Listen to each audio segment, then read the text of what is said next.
आप सभी को सलाम। परमेश्वर हम सभी को आशीष और बरकत दे जब हम परमेश्वर के कलाम को यहाँ पे पढ़ते और सुनते हैं। और आज जो है हम निर्गमन उसके 10 अध्याय में पहुंच चुके हैं।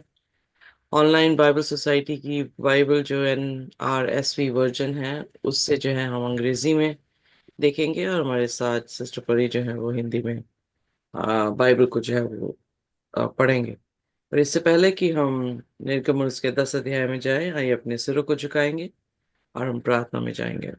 हमारे स्वर्गीय खुदावंद, हम आपके शुक्रगुजार हैं, धन्यवाद करते हैं प्रभु कि आपने हमें जिंदों की जमीन पर रखा, रात भर मीठी नींद दी, सुबह की रोशनी दिखाई। और आपकी उस्तत और महिमा के लिए खुदावंद हम आपके चरणों में इस समय आए हैं। हमारे भजनों की भेंटों को भी खुदावंद आप कबूल करें।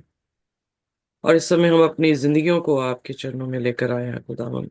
हमारे में ऐसी कोई कुव्वत या लियाकत नहीं खुदावंद कि हम आपको प्रसन्न कर सकें। सिर्फ एक ही चीज है खुदावन, यीशु मसीह का लहू जो हमें खुदावन पाक करता है और आपके समीप लेकर आता है। इसलिए प्रभु हम अपने पापों का अंगीकार करते हुए खुदावन आपके चरणों में आए हैं। हमें आप अपने लहू से धोकर साफ करें, अपनी पाखरू से भरें, ताकि खुदावन ये बर्तन किसी भी तरह से अशुद्ध ना हो, बल्कि हमारे जीवन आप में हमेशा शुद्ध होते रहें। और खुदावन अपने कलाम की रोशनी हमारी जिंदगियों में दे, ताकि खुदावन आपका तख्त हमारे दिलों में लगे और ये शरीर आपका मंदिर बने। आमीन। तब आप हमारी जिंदगी अच्छी नहीं है, और ना ही हम अपने आप को किसी भी तरीके से आपके सामने भेंट चढ़ाने के काबिल हैं। पर एक ही कॉन्फिडेंस के साथ आपके पास आए हैं खुदावन, कि आप हमें मसीह यीशु के लहू के वसीले कबूल कर दें, और हमारे बीच में और आपके बीच में कोई भी ऐसी दीवार ना हो जो खुदावन हमें आपके कलाम को समझने में किसी भी तरह से रुकावट दे। हमारी प्रार्थना है कि आप बोलें और हम सुने, आप बढ़ें और हम घटें। और प्रभु आपकी महिमा हमारी जिंदगियों में इसी तरह से होती रहे। इस प्रार्थना को यीशु के नाम से मांगते हैं, आमीन। आमीन। आमीन। सो आइए पढ़ते हैं निर्गमन उसका 10 अध्याय और उसकी पहली आयत से। जी। जी। फिर यहोवा ने मूसा से कहा, फिरौन के पास जा, क्योंकि मैं ही ने उसके और उसके कर्मचारियों के मन को इसलिए कठोर कर दिया है कि अपने चिन्ह उनके बीच में दिखलाऊं, और तुम लोग अपने बेटों और पोतों से इसका वर्ण करो कि यहोवा ने मिस्रियों को कैसे ठट्ठों में उड़ाया, और अपने क्या क्या चिन्ह उनके बीच प्रकट किए हैं, जिससे तुम ये जान लोगे कि मैं यहोवा हूँ। सो यहाँ पर परमेश्वर मूसा, ये जो है ऑलमोस्ट 7 प्लेग्स जो है वो बीत गए हैं। और जब हम नौवा उसकी 34 आयत में थे तो वहां पर भी यही जिक्र किया गया है कि फिरौन ने और उसके ऑफिशियल्स ने जो है अपने हार्ड कर लिए थे हार्ट्स को, यानी उन्होंने अपने दिल जो है वो कठोर कर लिए। यहाँ पे दूसरी बार फिर बयान हुआ है, बयान कर रहा है परमेश्वर कि जाके फिरौन से बात कर, क्योंकि उसने और उसके ऑफिशियल्स ने जो है अपने दिलों को कठोर कर रखा है। और यहाँ पर दो दो चीजें खुदा ने बयान की हैं। एक चीज तो ये कि जिन्होंने अपना दिल खुदा के लिए कठोर किया है, उनके लिए ये चिन्ह होगा कि किस तरह से खुदा ने जो है उनको ठट्ठों में उड़ाया। दूसरी बात, उसके अपने लोगों के लिए एक ऐसी एक ऐसी कहानी खुदा ने बनाई, ताकि जो उसके लोग हैं वो अपने बच्चों और उसके आगे बच्चों को जो है वो बता सके कि परमेश्वर ने किस तरह से जो है इनका ठट्ठा उड़ाया या इनके साथ जो है व्यवहार किया। और इन दोनों चीजों में खुदा ये बयान करना चाह रहा है कि मैं ही खुदा हूं। वेल, जब हमने शुरुआत में देखा कि नील नदी जो है वो लाल हो गई, यानी खून जो है वो बन गया, तो जो उनका भगवान था पानी, नील नदी की पूजा किया करते थे, उस भगवान को भी उसने क्या किया, टट्टों में उड़ाया एक तरह से। जी तो जी। हर एक जो प्लेग्स था वो उनके भगवानों पर, जिनको वो सोच रहे थे कि भगवान है, वेल वो भगवान तो नहीं थे, बट सो फार जैसे उनका कहना था, जैसा उनका मानना था, जैसा उनका विश्वास था, उस हिसाब से जो है उनके भगवान थे। और खुदा ने जो है उनके भगवानों को नीचा दिखाया, क्योंकि वो कुछ भी नहीं कर पाए। अगर उनका भगवान शैतान, अगर हम देखें पहला कुरिन्थियन उसके 10 अध्याय में, तो पौलुस कह रहा है कि जिस मूर्तों की तुम पूजा करते हो वो इविल स्पिरिट्स हैं, वो दुष्ट आत्माएं हैं। सो अगर हम खुदा को छोड़कर किसी को भी अपना भगवान मान रहे हैं, किसी को भी खुदा से बढ़कर अहमियत दे रहे हैं, वो हमारे लिए भगवान बन जाता है। तो किसका काम है? यही प्रकाशित वाक्य 13 अध्याय में सीखा था, वो काम जो है वो शैतान का है। और यहाँ पे शैतान क्या है? खुदा के सामने असहायक है।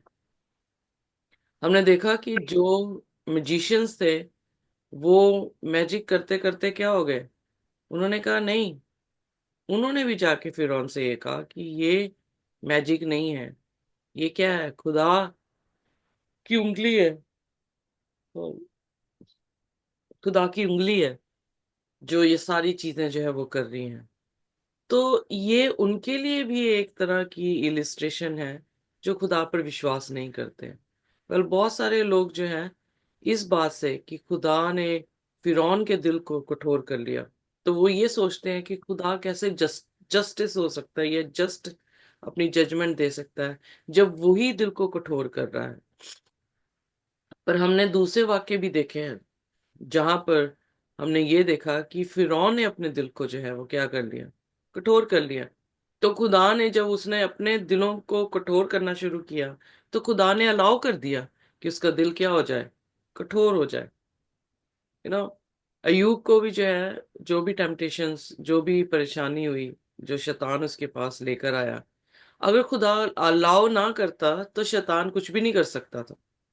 क्या जी शैतान के पास इतनी पावर है कि वो इस दुनिया को तबाह कर दे? कर सकता है, बट उसको अनुमति चाहिए, किसकी? खुदा की। काफी। तो या। उसने रेगुलेशन यानी लॉज रखे हैं जहां पर उसकी लिमिट जो है वो रखी है। अगर आप ध्यान दें कि सागर की भी लिमिट रखी है खुदा ने। सागर भी अपनी लिमिट से बाहर नहीं आता। हाँ, सुनामी आए, that's a different thing, God allows that exceptions, but हर एक की खुदा ने हद रखी है। इंसान की भी हद है, रिश्तों की भी हद है, और सिर्फ खुदा की हद नहीं है, क्योंकि वो आदि है, वही अंत है। So this is the difference between God and creation. Creation has a limit, but God does not have any limit. खुदा की कोई लिमिट नहीं है। इसीलिए कह रहा है कि जो इंसान के लिए नामुमकिन है, वो खुदा के लिए क्या है, मुमकिन है। सो जो चीज कोई और नहीं कर सकता वो खुदा कर सकता है। सो उसके जी मुश्किलों में से, उसकी महामारी में भी वो क्या करने की कोशिश कर रहा है, वो आने वाली जनरेशन को चैलेंज दे रहा है, आने वाली जनरेशन को टीचिंग दे रहा है कि हम खुदा के सामने क्या हों, कभी भी ढिठाई ना करें, कभी भी जो है हार्ड हार्टेडनेस जो है वो ना शो करे। क्योंकि जब उसने 9वें अध्याय उसकी आखिरी आयतों में कहा कि मैंने पाप किया, और हमने देखा कि उसकी रिपेंटेंस जो थी वो ट्रू नहीं थी, उसकी रिपेंटेंस फॉल्स थी। एक ट्रू और फॉल्स रिपेंटेंस में क्या डिफरेंस है? सो वो खुदा को जान ही नहीं रहा, वो खुदा से खुदा के सामने सरेंडर कर ही नहीं रहा है, हम्बल नहीं हो रहा है। आइए देखिए आगे जो है तीसरे वचन में पढ़ना शुरू करेंगे। जी। तब मूसा और हरून ने फिरौन के पास जाकर कहा, इब्रियों का परमेश्वर यहोवा तुझसे इस प्रकार कहता है, तू कब तक मेरे सामने दीन होने से संकोच करता रहेगा? मेरी प्रजा के लोगों को जाने दे कि वे मेरी उपासना करें। सो खुदा की यदि एक ही इल्तजा रही है उसके सामने कि मेरे लोगों को जाने दे, ताकि वो मेरी क्या करे, इबादत करे। हालेलुया। सो अंत के दिनों में भी खुदा की यही इल्तजा रहेगी। किससे? इस दुनिया के भगवान से। अगर हम देखें प्रकाशित वाक्य 13 अध्याय में, शैतान जो है, जो सेकंड पशु है, यानी दूसरा नेशन है, वो एक इमेज बना रहा है फर्स्ट बीस्ट की, फर्स्ट पशु की जो है वो इमेज बना रहा है। बाइबल में उत्पत्ति में मैं देख रही थी, उत्पत्ति में खुदा ने अपनी इमेज में इंसान को बनाया, और शैतान क्या कर रहा है? दूसरी कॉन्ट्रफिट एक इमेज खड़ी कर रहा है। सो फिर यहाँ पर हम देखते हैं कि खुदा जो है इल्तजा करता जा रहा है। अगर मैं 13 अध्याय सिर्फ प्रकाशित वाक्य का देखूं, तो 2000 साल पहले ही उसने ये चीजें सारी बता दी हैं, ताकि लोग जो हैं उसको पढ़कर, सतर्क होकर, वॉर्न होकर उस जगहों पर या उस तरह से इबादत ना करें जिससे खुदा प्रसन्न नहीं होगा। सो यहाँ पर भी वर्शिप का ही है, वहां पर भी वर्शिप है। उसने इमेज ही इसीलिए बनाई ताकि लोग उसकी क्या कर सके? वर्शिप कर सके। एक इंसान से बनी हुई इमेज और एक खुदा की बनी हुई इमेज में क्या कोई अंतर होता है या नहीं होता है? बिल्कुल होता है। बराबर होता है। फिर क्या हो रहा है कि बगावत है, एक ग्रेट कंट्रोवर्सी है जो बाइबल की कहानियां हमें बता रही हैं कि बात तो सिर्फ यहाँ पे आके खत्म होती है कि वर्शिप जो है वो शैतान खुदा की लेना चाह रहा है। और वर्शिप बिलोंग किसको कर रही है? खुदा को कर रही है, क्योंकि खुदा सृष्टि करता है और वो अपने लोगों को जो है उस उसके स्लेवरी से, उसकी गुलामी से जो है वो बचाना चाह रहा है। उसने इमेज बना दी प्रकाशित वाक्य 13 अध्याय में। उसने उसको वर्शिप करने के लिए जो है लोगों को कहा, और फोर्सफुली वर्शिप करने को कर रहा है, क्योंकि उसने कहा कि अगर वर्शिप नहीं करोगे तो तुम्हें जान से मार दिया जाएगा। और वहां पर भी जो है 16वें अध्याय में फिर हम देखते हैं कि खुदा ने जो है 7 प्लेग महामारी जो है दुष्टों के ऊपर जो है वो दी। सो दुष्टों के ऊपर दे रहा है, पर वॉर्न करके दे रहा है। कलाम सारी जातियों के बीच में एक साक्षी के रूप में, जो कि मत्ती उसके 24 उसके 14 में पाया जाता है, साक्षी के रूप में जो है वो दिया जाएगा। इसलिए खुदा की हमेशा जो भी ताड़नाएं आई हैं वो बिना वार्निंग के कभी नहीं आई हैं। अगर नूह का वो आप जल प्रलय ले लें, वहां पर भी खुदा ने 120 साल नूह को प्रचार करने के लिए कहा। किसी भी इंसान ने जो है उसके प्रचार को सुना नहीं। और क्या हुआ? सिर्फ 8 जन जो है वो वहां पर जीवित रहे। फिर हम देखते हैं कि लूत और उसके घराने को खुदा अपने नबी से बात करके फिर जो है वहां पे गया है खत्म करने के लिए, पर वहां पे भी कितने बचे? सिर्फ 3 जन। फिर हम देख रहे हैं अंत के दिनों में इतने करोड़ आबादी है, उसमें से 1,44,000 लोगों की गिनती जो है वो बताई गई। Can you imagine? प्रोपोर्शन देखें कि बचने वाले कितने कम हैं और मरने वाले कितने ज्यादा हैं। जी। यहाँ पर भी खुदा जो है इल्तजा करता जा रहा है। खुदा की इंटेंशन नहीं थी कि वो इनको मारे, फिरौन को मारे। अगर फिरौन जो कि पूरे मिस्र का हुकूमत करने वाला इंसान है, अगर वो हम्बल कर जाता अपने आप को, तो उसकी कलीसिया, उसकी जितनी प्रजा थी वो भी हम्बल हो जाती खुदा के सामने, तो कोई भी प्रॉब्लम ना आती। इसीलिए खुदावन यीशु मसीह के वचन में लिखा है कि जजमेंट कहाँ से शुरू होने वाली है? उसी के घर से शुरू होने वाली, जो सिखाने वाले हैं जी। उनसे जो है जजमेंट शुरू होगी, क्योंकि जो वो सिखा रहे हैं उनकी कलीसिया भी क्या करेगी? वैसे ही मानेगी। हम्म। और उनकी कलीसिया पर अगर मौत आती है तो किन की वजह से आई? उनके सिखाने वालों की वजह से जो है वो आई है। इसलिए उनका उनका खून किनके सिर पे लगेगा जाके? जो सिखाने वाले हैं। इसलिए चाहे छोटी टोली हो चाहे बड़ी प्रजा हो, बात सिखाने वालों पर है कि क्या उन्होंने खुदा के सामने अपने आप को हलीम किया है कि नहीं। तो खुदावन यहाँ पे क्या कह रहे हैं, how long you will refuse to humble yourself before me, कितनी देर तक तू इस बात से जो है वो रिफ्यूज करेगा कि तू मेरे सामने हम्बल नहीं होना चाहेगा। मेरे लोगों को जाने दे और उन्हें मेरी वर्शिप करने दे। फिर उसके बाद चौथे वचन में क्या कहते हैं। जी।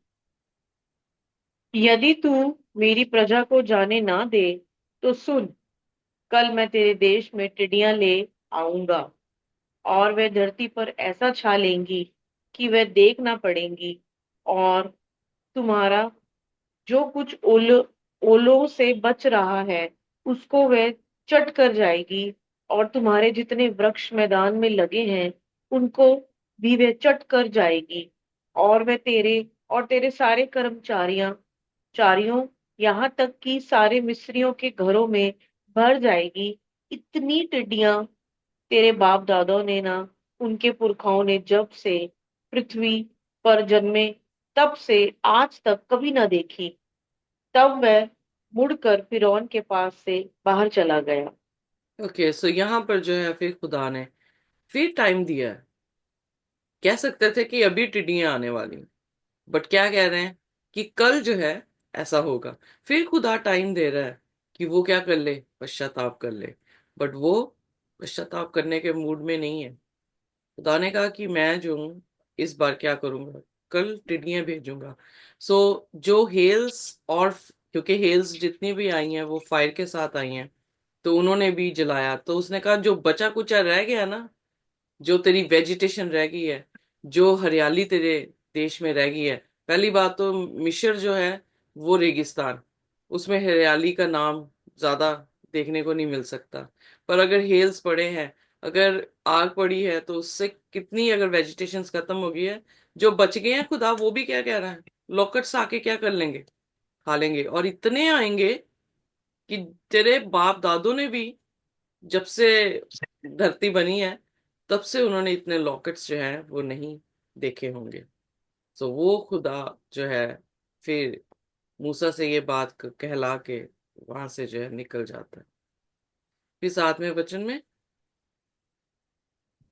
तब फिरौन के कर्मचारी उससे कहने लगे, वह जन कब तक हमारे लिए फंदा बना रहेगा? वह मनुष्य को जाने दे कि वह अपने परमेश्वर यहोवा की उपासना करे। क्या तू अब तक नहीं जानता कि सारा मिस्र नष्ट हो गया है? तब मूसा और हारून फिरौन के पास फिर बुलवाए गए, और उसने उनसे कहा, चले जाओ, अपने परमेश्वर यहोवा की उपासना करो। परंतु वे जो जाने वाले हैं कौन कौन हैं? मूसा ने कहा, हम तो बेटे बेटियां, भेड़ बकरियों, गाय बैल, बैलों समेत वरन बच्चों से बूढ़े तक सब के सब जाएंगे, क्योंकि हमें यहोवा के लिए पर्व करना है। हम्म। उससे उसने इस प्रकार उनसे कहा, यहोवा तुम्हारे संग रहे। यदि मैं तुम्हें बच्चों समेत जाने देता, देखो तुम्हारे मन में बुराई है। नहीं, ऐसा नहीं होने पाएगा। तुम पुरुष ही जाकर यहोवा की उपासना करो। तुम यही तो चाहते थे। और वे फिरौन के सम्मुख से निकाल दिए गए। सो यहाँ पर जो है पहली बात कि फिरौन के ऑफिशियल्स जो हैं, जिन्होंने पहले अपना दिल कठोर कर रखा था, अब सोचने पे मजबूर हो गए कि जैसे जैसे खुदा कह रहा है वैसे वैसे होता जा रहा है। सो अब उसने कह दिया है कि कल जो है वो लॉकेट्स आएंगे। तो ये लोग जो है अब क्या हो गए, डर गए हैं कि अगर वो आए तो खत्म हो जाएगा। तो उसे सलाह दे रहे हैं। कई बार बड़ा अच्छी बात होती है कि हमारे सलाहकार अच्छे हों। अगर वो खुदा परस्त नहीं होंगे तो हम किसी भी तरीके से आराम से जो है वो फिसल जाएंगे, आराम से जो है वो गिर जाएंगे। पर अगर हमारे सलाहकार, हमारे फ्रेंड्स जो हैं वो आत्मिक हैं और खुदा के वचन को जो है वो अच्छी तरह से जानते हैं, तो वो हमारे लिए आशीष का कारण बन सकते हैं। यहाँ पर इसके भी सलाहकार हैं जो कि अब तक उसकी उसकी बढ़ोतरी नहीं होने दी उन्होंने, उसकी गिरावट ही होने दी है। पर यहाँ पर अब जो है वो सोचने पे मजबूर हो गए हैं, क्योंकि खुदा जो है वो बहुत कंसिस्टेंट है। जो वो कह रहा है उसके शब्द में ट्रुथ है, और वो 100% जैसे कह रहा है वैसे ही हो रहा है। तो इसलिए वो मूसा और हारून जो है वो सच्चे नबी भी हैं, खुदा के जुबान है, और जैसे खुदा की जुबान कही जा रही है वैसे ही होता जा रहा है। इसलिए अब उन्होंने देखा कि ये सारी चीजें साथ हो चुके हैं। अब जो है जो ये कह रहे हैं ये भी हो जाएगा, तो उसे सलाह दे रहे हैं। पर फिरौन अभी तक बदल नहीं रहा। फिरौन यहाँ पे बार्गेन करने की कोशिश कर रहा है। जी। फिरौन उन्हें जाने नहीं देना चाह रहा। वो क्या करने की कोशिश कर रहा है, किसी तरीके से ये बला जो है, ये महामारी जो है वो टल जाए, पर ये लोग मेरे गुलाम ही रहे। पहले वो ये डर रहा था कि ये लोगों की गिनती इतनी बढ़ती जा रही है। और मुझे याद आ रहा, जब हम दानियल उसका 11 अध्याय पढ़ रहे थे, तो वहां पर भी जो है शैतान, वहां पे दिखाया गया है कि जब खुदा का सुसमाचार फैलना शुरू होगा तो वो जो है इस बात से तड़प जाएगा। यहाँ पर भी हम देख रहे हैं, पहले वो बढ़ रहे हैं तो तब तड़प रहा है कि ये कहीं हमारी सीट ना ले लें। अब खुदा उन्हें कह रहा है कि इन्हें जाने दे, तो वो उन्हें जाने भी जो है वो नहीं देना चाह रहा। तो पूछ रहा है कि तुम में से कौन कौन जाने वाले हैं। Very funny. कौन कौन निजात पाएगा। तो बयान कर रहा है मूसा कि बच्चे बूढ़े फ्लॉक्स सब कुछ, सब जो है वो खुदा के पर्व को या फेस्टिवल को जो है सेलिब्रेट करेंगे। तो कहता नहीं नहीं, ऐसा नहीं हो सकता। क्या करो, तुम आदमी लोग जाओ और जाके क्या करो, अपना फेस्टिवल जो तुमने वर्शिप करनी है वर्शिप करो, और वापस जो है दोबारा फिरौन की प्रेजेंस में जो है वो आ जाओ। हम्म। कई बार शैतान भी जो है इसी तरह से हमारे जीवनों में काम करता है। वो कहता ठीक है, इतना पार्ट करना चाह रहे हो, ओके चर्च ही जाना चाह रहे हो ना, okay no worry no worries, जाओ जाओ जाओ चर्च हुआ। अच्छा अच्छा, अगर बाइबल स्टडी लेनी है, हाँ हाँ ठीक है, ले लो कोई बात नहीं। हाँ, बट ऐसे करो, इतना पार्ट जो है वो मेरे साथ ही करो, यू नो। या। तो हम भी बेवकूफ हैं, हम कहते हैं चलो हमने बड़ी बाइबल स्टडी ले ली, बहुत हो गया, दिमाग खराब हो रहा है, चलो अब रीले रूले देखते हैं, थोड़ी सी थोड़ा सा मनोरंजन करते हैं ताकि दिमाग थोड़ा सा रिलैक्स हो जाए। तो उसी दौरान वो क्या करने की कोशिश करता है, उसने आधा हमें गुलाम वहीं पे रखा हुआ है, आधा कहता है अच्छा चल ठीक है कर लो जो करना चाह रहे हैं कर लो। बट जो मेन है वो क्या है, अपनी हुकूमत रखना है, कि मेरे अंडर रहना है, और मेरे ही जो है कंट्रोल में जो है तुम रहो, जैसा मैं कहता हूँ वैसा। तो थोड़ी सी लीनियंट जो है वो हमारे साथ हो जाता है, और हम उतने में ही खुश हो जाते हैं कि हम थोड़े से ठीक है, हमें ये मौका जो है वो मिल रहा है, हाँ ये ठीक है। बट यहाँ पर मूसा जो है वो किसी भी चीज को छोड़कर, उसकी हुकूमत में छोड़कर नहीं जाना चाह रहा। ना खुदा चाह रहा है, और ना मूसा और हारून चाह रहे हैं। वो जाएंगे तो सारे जाएंगे। तो अगर हम जाएंगे तो हमारा परिवार भी जाएगा, या हम जाएंगे तो क्या हायर डेस्टिनी के लोग जो हैं वो जाएंगे कि नहीं जाएंगे। कहने का अर्थ यह है कि मूसा का ये है, एक प्रचारक, हमने पौलुस की पत्रियां पढ़ी, तो पौलुस क्या कह रहा है कि मैं तुम्हें इस तरह से तैयार कर रहा हूं जैसे एक वर्जिन होती है, ताकि मैं तुम्हें प्रभु यीशु मसीह के हाथ में दे सकूं। एक प्रचारक का काम क्या है, एक प्रचारक का काम ये नहीं कि अपना नाम रोशन करना। कई लोग ये सोचते हैं कि टैलेंट्स टैलेंट्स पे बड़ा फोकस करते हैं कि टैलेंट्स हमें यूज करने चाहिए। भाई टैलेंट्स तो आप यूज करेंगे, पर यूज किसके लिए करना है आपने? अपने लिए करी जा रहे हैं, अपनी बढ़ोतरी करते जा रहे हैं। टैलेंट यूज करना है तो टैलेंट है क्या? यीशु मसीह है। यीशु मसीह को ट्रांसपोर्ट करना है।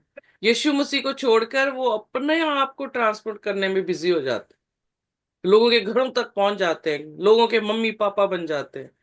अरे भाई मम्मी पापा नहीं है, एक ही है, खुदा।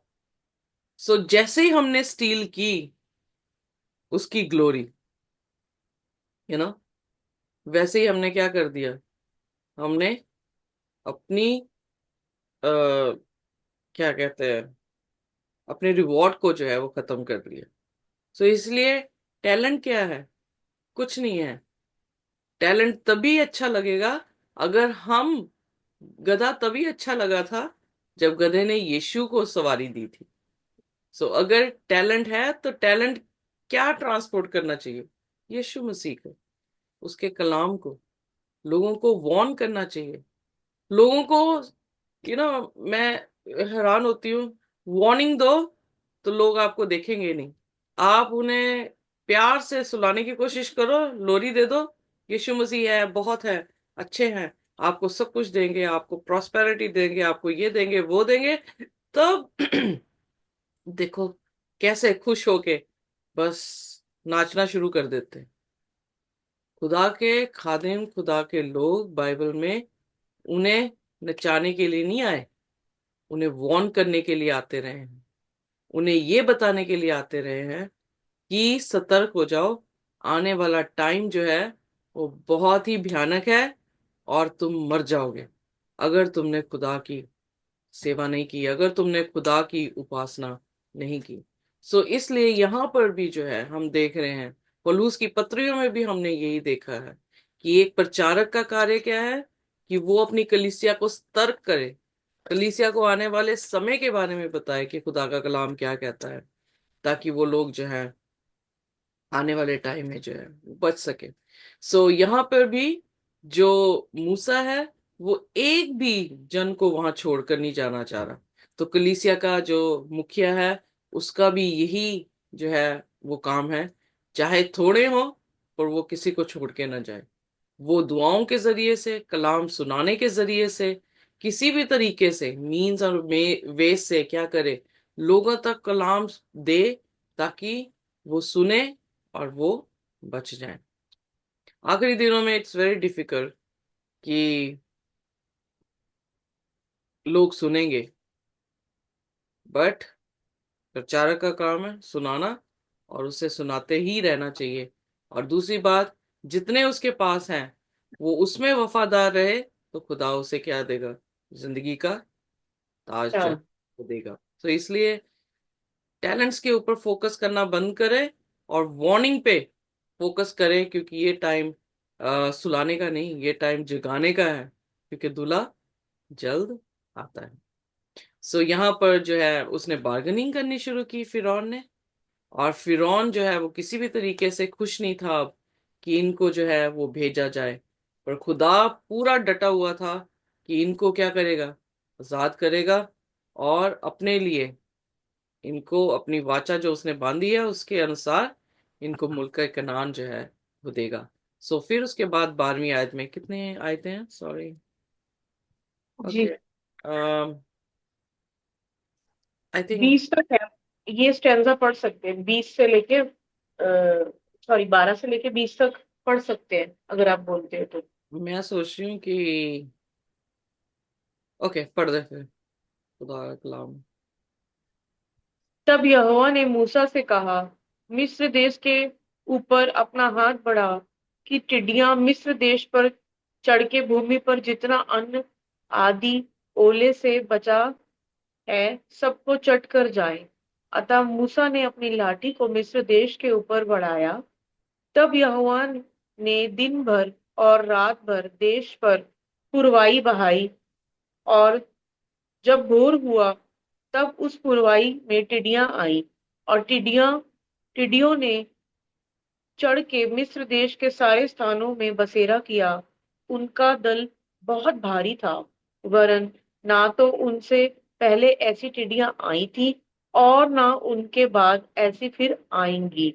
वे तो सारी धरती पर छा गई, यहाँ तक कि देश में अंधकार छा गया, और उसका सारा अन्न आदि और वृक्षों के सब फल अर्थात जो कुछ ओलों से बचा था सबको उन्होंने चट कर लिया। यहाँ तक कि मिस्र देश भर में ना तो किसी वृक्ष पर कुछ हरियाली रह गई और न खेत में अनाज रह गया।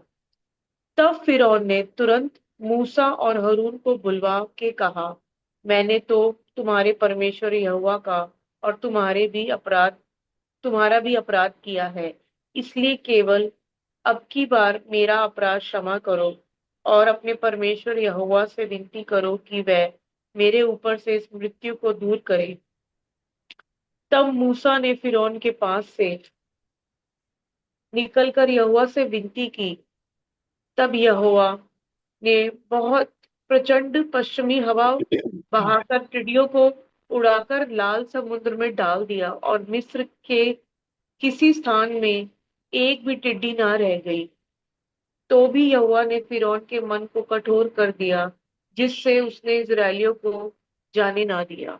तो यहाँ पर हम देख रहे हैं कि खुदा ने उसी छड़ी, जो एक ही छड़ी थी उसके पास, जो उसके पास रिसोर्स था, उसी को इस्तेमाल कर रहा है। खुदा ने कहा अपनी छड़ी उठा और मिस्र की तरफ दिखा।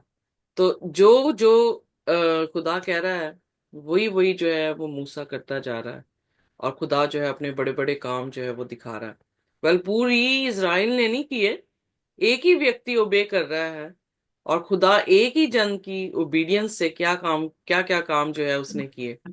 और यहाँ पर दिखाई देता है कि खुदा ने जब लॉकेट्स दिए हैं, तो खुदा ने ये कहा कि ये लॉकेट्स ना कभी आए थे, ना कभी आएंगे।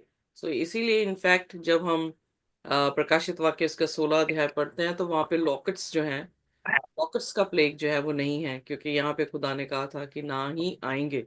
सो ये पॉइंट जो है बड़ा अच्छा लगा मुझे। और यहाँ पे देखने को मिलता है कि खुदा जो भी कहता है, खुदा अपने बातों को रखता है और उसको वैसे ही पूरा करता है। और पूरे मिस्र में जो है वो अंधकार हो गया। उनके जो बचे कुचे वेजिटेशन थी, जो फ्रूट्स थे या खाने थे, वो सारे टिड्डियों ने क्या कर दिए, खा दिए, खा लिए। और फिर उसके बाद जब वो देख रहा है कि ये सब कुछ नष्ट हो गया, तो वो फिर दोबारा से आ रहा है और क्या कह रहा है कि माफ कर दो, मैंने खुदा के विरोध में और तुम्हारे विरोध में जो है वो पाप किया है। सो यहाँ पर हम देख रहे हैं कि उसकी सेल्फ रियलाइजेशन में वो मोमेंट्री है, यानी टेम्पररी है। एकदम से उसे रियलाइज होता है कि ओहो, तो उसने गलत कर दिया। और वो कन्फेस भी कर रहा है कि हाँ हाँ मैंने गलत कर दिया। पर उसके बाद, फिर उसके बाद उसका घमंड जो है वो ओवर पावर कर रहा है। यानी वो उसकी ह्यूमिलिटी से ज्यादा जो है वो ओवर वे कर रहा है, जिसके कारण वो बैलेंस ही नहीं कर पा रहा अपने आप को। कई बार ऐसा होता है कि हम सोचते हैं हाँ यार मैंने गलत कर दिया, पर फिर उसके बाद मैं क्यों मानूं इस बात को। मतलब कभी आपने एक्सपीरियंस किया? मैंने किया ऐसा एक्सपीरियंस। दिल में आता हाँ, फिर उसके बाद फिर जब उस इंसान के साथ एनकाउंटर करते हैं, उसके बाद फिर ऐसा ही बिहेव होता है कि मैं क्यों इसकी सुनूं। सुनो, कभी आपने ऐसा महसूस किया?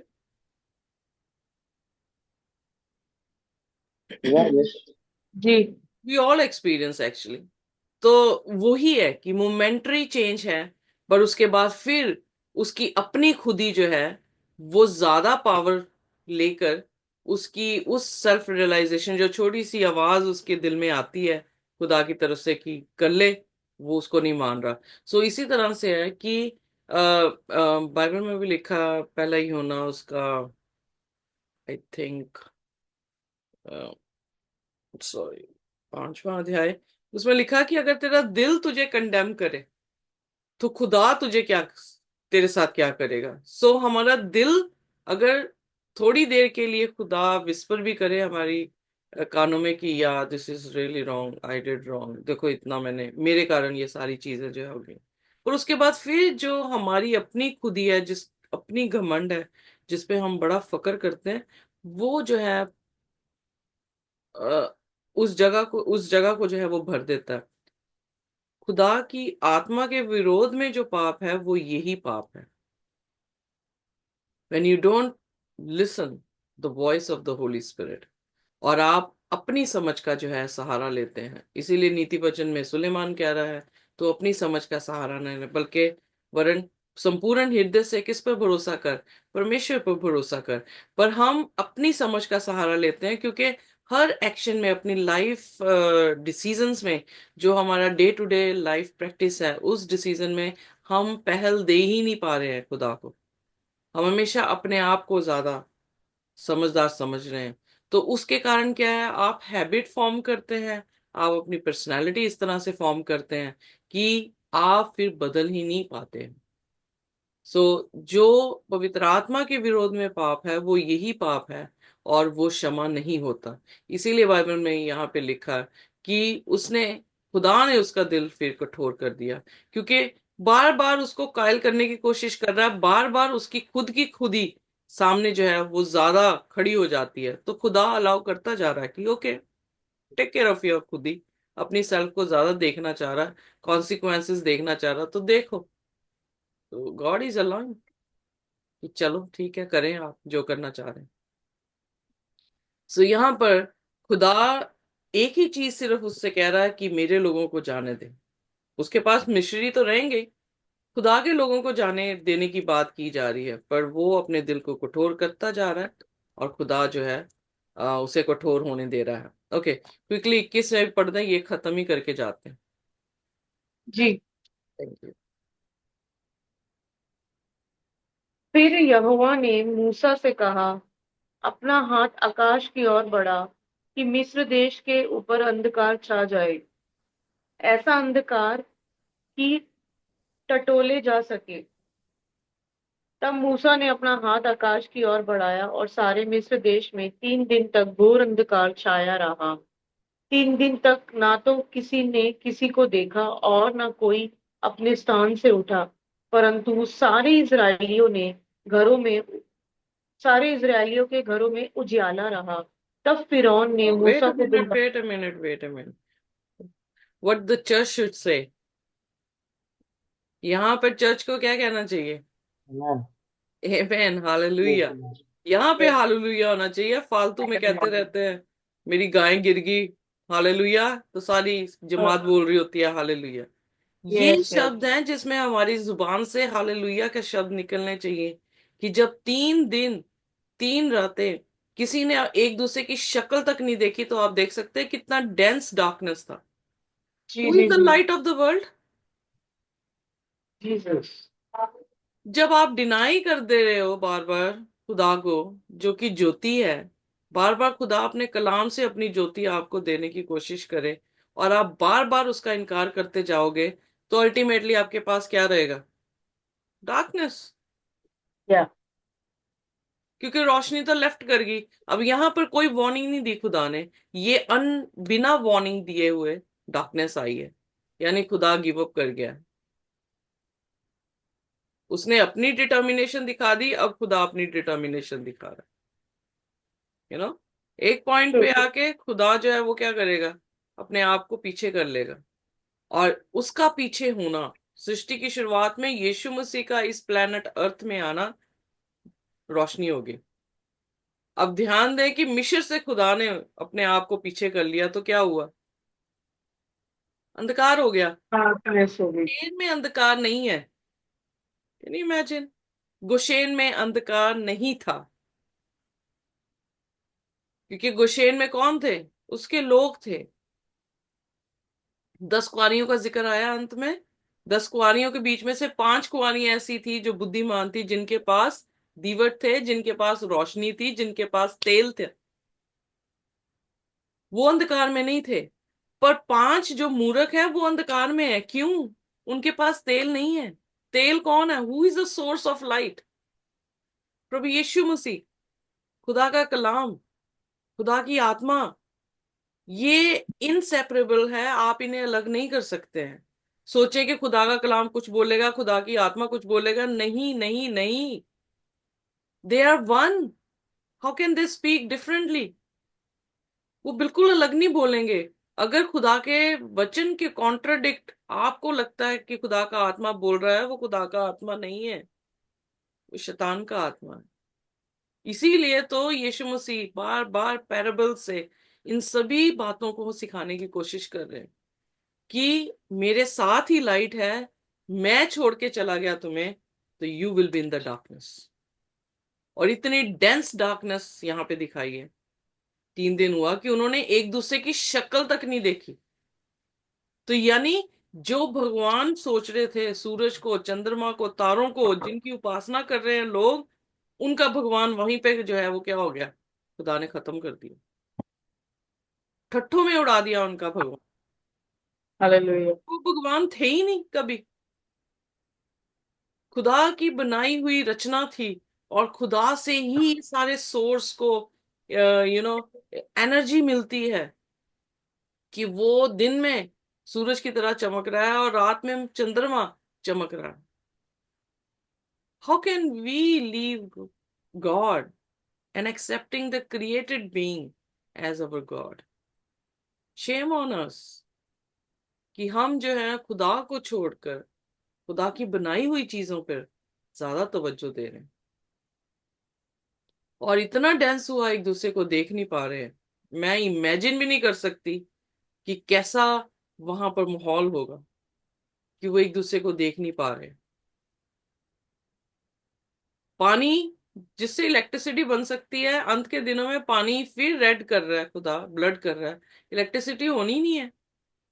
अगर स्ट्राइक कर रहा है सन को, मून को, स्टार को, तो डार्कनेस डेफिनेटली होने वाली है।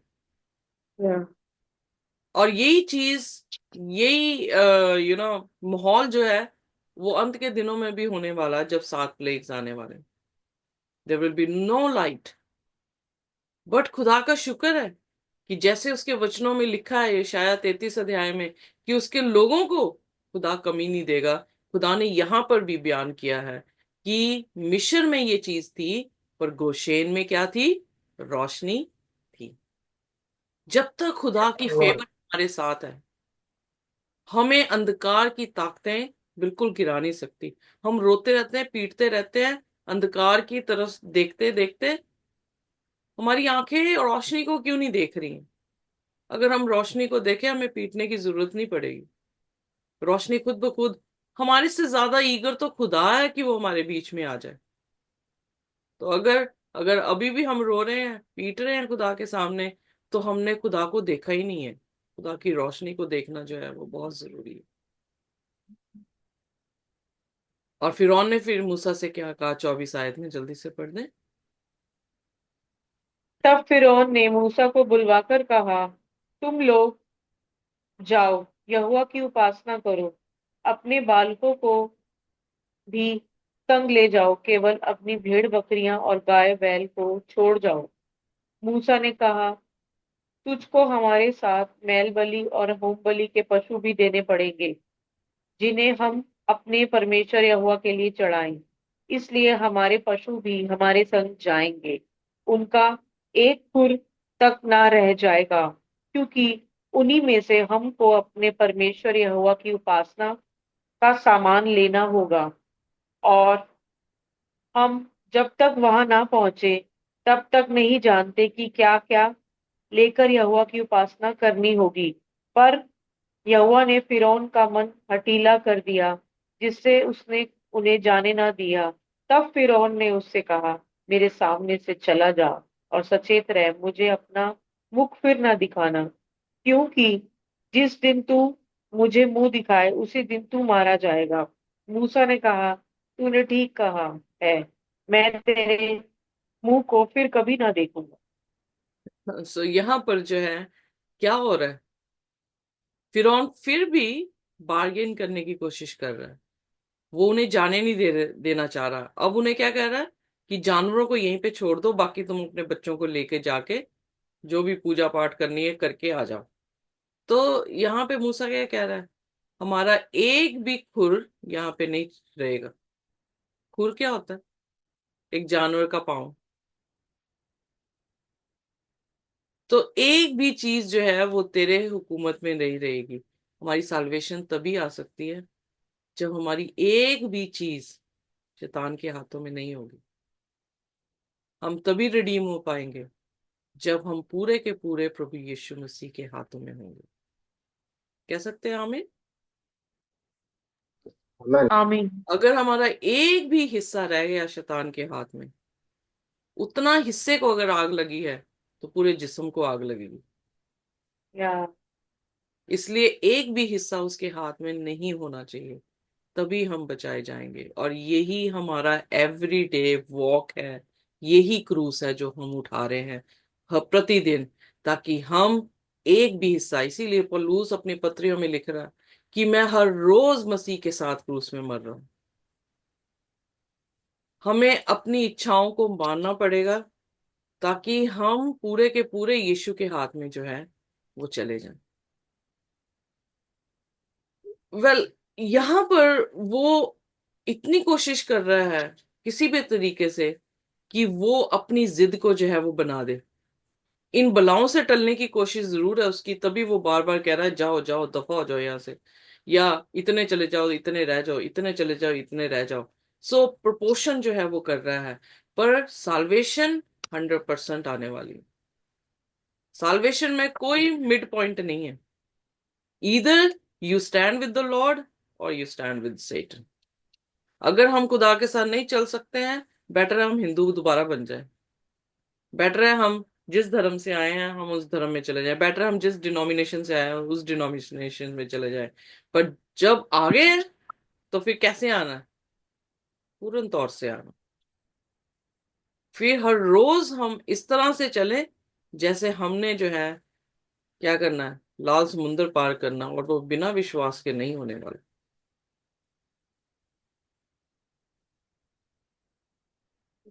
तो जब फिरौन को गुस्सा आया कि ये मेरी बार्गेन तो बड़ी मुश्किल हो रही है, मतलब इतने हार्ड है इसका परमेश्वर कि बार्गेनिंग कर ही नहीं रहा।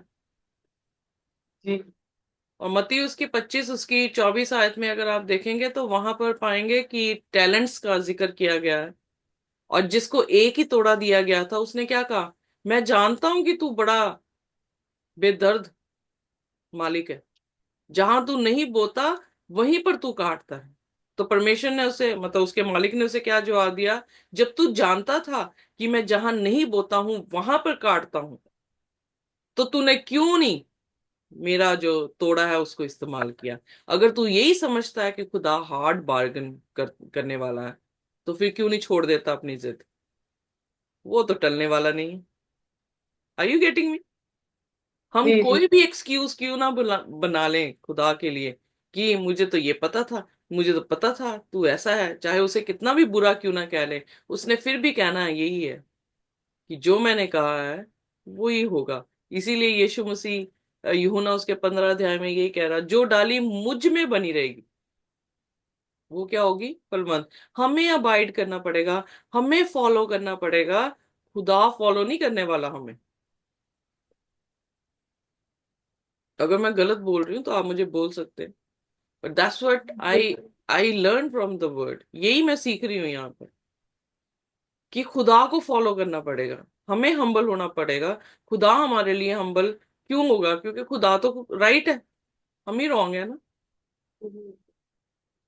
तो खुदा ने अब ये जो थी नाइन्थ प्लेग था, वो उसे बिल्कुल टाइम नहीं दिया खुदा ने, बिना उसे वॉर्न किया धड़ाधड़ जो है उस पर जो है वो आया है। और यहाँ पर हम देखते हैं कि खुदा ने, यहाँ पे लिखा है कि खुदा ने फिरौन का दिल जो है वो कठोर कर लिया। He was unwilling. उसने मतलब विलिंग नहीं था उन्हें भेजने के लिए। खुदा जान रहा था उसके दिल को, खुदा हमारे गुर्दों को जानता है। तो खुदा ने अलाउ किया उसको कि ठीक है, इफ यू, ठीक है, ऐसे रहो फिर। और उसने क्या कहा, गेट अवे फ्रॉम मी, मेरे से दफा हो जा, मेरी नजरों से दफा हो जा, दूर हो जा। और ध्यान रख कि दोबारा अपनी शक्ल ना दिखाना। मूसा से कह रहा है नहीं तो तू मारा जाएगा। तो मूसा ने क्या कहा, जस्ट एज यू से, जैसे तूने कहा है, मैं अब से तेरी शक्ल नहीं देखूंगा। ये सैडेस्ट पार्ट था कि वो मूसा की शक्ल नहीं देखेगा, क्योंकि जब तक वो देख रहा है तब तक रहम का दरवाजा खुला था। पर अब उसने खुद ही जुबान से कह दिया कि मैं अब, जो मूसा था किसके स्थान पर था? परमेश्वर के स्थान पे खुदा ने उसे ठहराया था। अगर उसने कह दिया अपनी जुबान से कि मैं तेरी शक्ल नहीं देखना चाहता,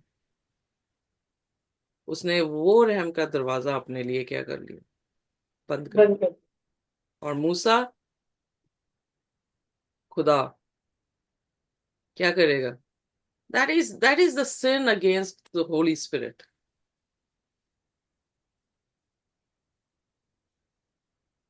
मूसा ने कहा ठीक है, आज के बाद तू मेरी शक्ल देखेगा भी नहीं। और उसकी शक्ल, खुदा के चेहरे से तो वो रोशनी आती है, खुदा के चेहरे से तो जिंदगी है, खुदा के चेहरे से तो आबादी है। अगर उसी चेहरे को निकार दिया हमने, अपनी दुनियावी चीजों के कारण, तो हम क्या क्या क्या एक्सपेक्ट करेंगे अपनी लाइफ से? We have done something really devastating और रॉन्ग। इसलिए आइए हम परमेश्वर के साथ, जैसा वो हमारे साथ वफादार है, हम भी वफादार होने के लिए तैयार हों। खुदा से कहें कि खुदा, तू हमारी जिंदगी में आ और हमें बना, और खुदा हमें बनाएगा। खुदा किसी भी तरह से हमें छोड़ेगा नहीं। सो अपनी जिंदगी हम खुदा को दें, अपने आप को हलीम करें, अपनी रिपेंटेंस ट्रू करें, ताकि कोई भी ऐसी वबा हम पर ना आए जो वबाएं मिस्र और मिस्र के लोगों पर जो है वो आई हैं। और आने वाले टाइम में ऑलरेडी लिख दिया है कि ये महामारी, 7 महामारी फिर दोबारा से दुनिया पे आने वाली है। बट क्या हम तैयार हैं कि हम उन महामारियों के बीच में हमारा कोई हिस्सा ना हो? अगर नहीं तैयार है तो अभी भी टाइम है कि हम तैयार हो सकते हैं, इससे पहले कि बहुत लेट हो जाए और हम अपने कामों को रोज ब रोज इतना अपने दिल को ढीठ करते जाएं, और उसके बाद एक टाइम आए कि हम खुदा की आवाज को ही ना सुन पाए। तो आइए अपने सिरों को झुकाएंगे और हम प्रार्थना करेंगे। कोई भी जन हमारे लिए प्रार्थना करे कि खुदा हमें हर बवा से जो है वो बचाए। और छोटी सी करते, क्योंकि सॉरी मेरा टाइम बहुत हो गया। लेट्स खुदावन सेनाओं के यहोवा आपकी महिमा आपके नाम को जलाल देते हैं। धन्यवाद खुदावन, आपके वचन के द्वारा आपने हमें ब्लेस किया। खुदावन बाप, हम आपका धन्यवाद देते हैं, आपकी महिमा करते हैं कि यस खुदा, जिस खुदा पर हमने अपने ईमान को रखा है वो सच्चा और जीवित खुदा है। खुदावन तू खुदावन बाप किसी मूर्तों को समाने वाला नहीं, तो खुदावन बाप जिंदा है। और खुदावन तू अपने लोगों को भी खुदा यही खुदावन बाप कहता है कि परमेश्वर पवित्र बनो, क्योंकि मैं तुम्हारा बुलाने वाला पवित्र हूँ। खुदावंद आपकी महिमा आपके नाम को हम जलाल देते। धन्यवाद खुदावंद, आप में बना रहना खुदा हमारे आशीषों का कारण है खुदा। जिस तरह हम देखते हैं जो लोग आपने पाए खुदा, पूरे मिस्र में घोर अंधकार छा गया, परंतु वहां पर इजराइलियों के लिए उजाला रहा खुदा। अंतिम समय में भी खुदा आपके लोगों पर आप यीशु मसीह आपका उजाला सर्वदा रहेगा। जरूर खुदा, जितने लोगों ने आपके विरुद्ध आपकी बातों को नहीं सुना खुदा, परमेश्वर उन पर जरूर वो महामारियों का आना होगा, बट खुदा आपके लोग आप में सिक्योरिटी एंड परमेश्वर प्रोटेक्शन को पाएंगे। खुदावंद इन वचनों के द्वारा ब्लेस करने के लिए आपका धन्यवाद। आज हम अपने हृदय को अगर किस भी रीति से खुदा कठोर कर बैठे हैं, हम आपके समीप वापस फिर कर आए कि माँ वापस आपके खुदावंद उस झुंड में जोड़ दिए जाए। हमें ब्लेस करे, जितने लोग यूट्यूब के माध्यम से भी देखते हैं, हमें आशीष करना और शिष्यों को ब्लेस करे, और ऐसे वचनों में हमें और आप हमें ले जाए। आवश्यक क्या आप बढ़े और हम घटा, आप हमारा पाए। सारी महिमा आपको देते हुए इस यीशु मसीह के नाम मांगते हैं, आमीन। थैंक यू आमीन। Very much. खुदा की शांति और उसका इत्मीनान और उसका अनुग्रह हमारे साथ जब तक कि वो दोबारा ना आ जाए इसी तरह से बना रहे। आमीन। आमीन। आमीन। बाय।